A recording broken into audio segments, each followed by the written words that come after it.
దగ్గర నుంచి ప్రతి ఒక్కటి మాట్లాడదాం, ప్రతి ఒక్కటి మాట్లాడదాం. డిబేట్ లో కాదు, అసెంబ్లీకి వస్తే ఎవరికి చెమట్లు పెడతాయి, ఎవరికి ప్యాంట్లు తెరుస్తాయి, అది కూడా మాట్లాడదాం.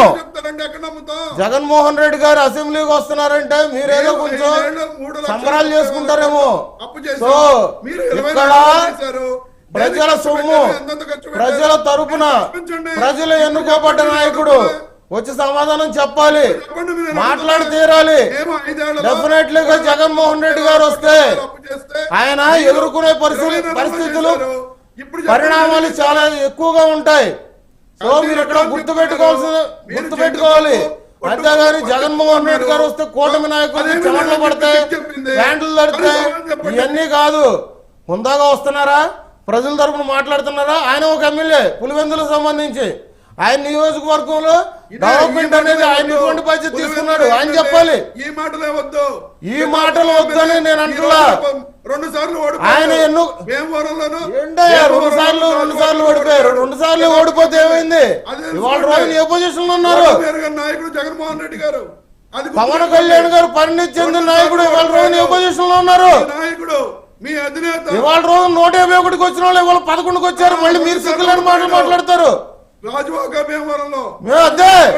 సిగ్గులేని మాటలు మాట్లాడతారు.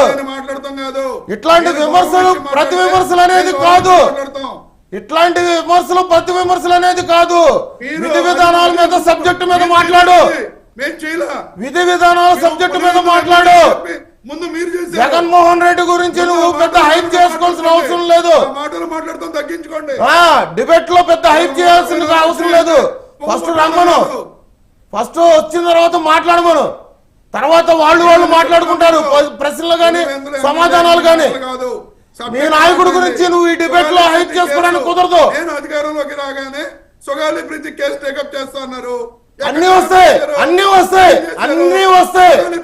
ప్రతి ఒక్కదానికి మేము సమాధానం చెప్తాము. దాని ధీటుగా సమాధానం కూడా జగన్మోహన్ రెడ్డి గారు చెప్పాలి. నేను అదే అంటున్నా, ప్రతి ఒక్కదానికి సమాధానం మేము చెప్తాము. మీరు అడగాలి, మేము అడిగిన దానికి కూడా మీరు సమాధానం చెప్పాలి. దాన్ని తీసుకునే లెక్కనైతే వస్తారు. అది అంతేగాని